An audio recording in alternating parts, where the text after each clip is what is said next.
పార్వతీపురం మన్యం జిల్లాలో official colony వాసులు road బాగోలేదని, కాలువలు లేవని, వర్షంలో వరద నీరు, విషసర్పాలు ఇంట్లోకి వచ్చేవని, అంబులెన్స్ రాక విఫలమవుతుందని, కరెంటు సమస్యలు ఎక్కువగా ఉన్నాయని ఫిర్యాదు చేశారు. ఇక వాన పడిన వెంటనే రోడ్లు బురదమయమవుతూ సమస్య అవుతున్నాయని తెలియజేశారు.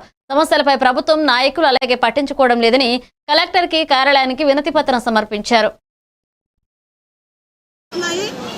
కానీ మేము చెరువులో నివసిస్తున్నట్టు ఒక దీవి ఎలా చెప్తామో, ఒక ఇల్లు ఇంటి చుట్టూ కూడా నీరే, డ్రైనేజీ వాటర్ అనేది ఉంది. దానివల్ల దోమలు పెరిగి డెంగ్యూ అన్ని ఫీవర్స్ వచ్చేస్తున్నాయి. రకరకాల మనుషులే కాదండి, మా వీధిలో పందులు తిరుగుతూ ఉన్నాయి.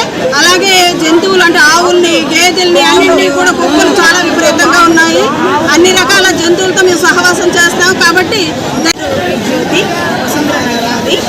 మేము 15 సంవత్సరాలు 20 సంవత్సరాలు కొద్దిమంది అదే స్ట్రీట్లో ఉంటున్నామండి.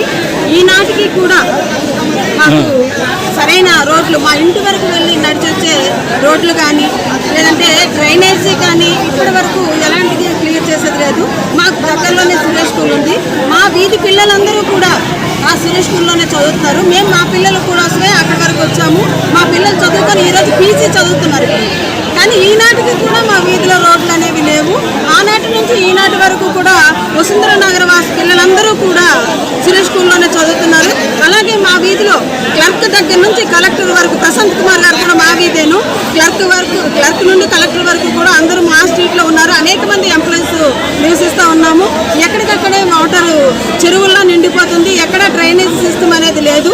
మా వీధికి ఒక చెత్తబండి కానీ, లేదా ఎవరికైనా ఎమర్జెన్సీ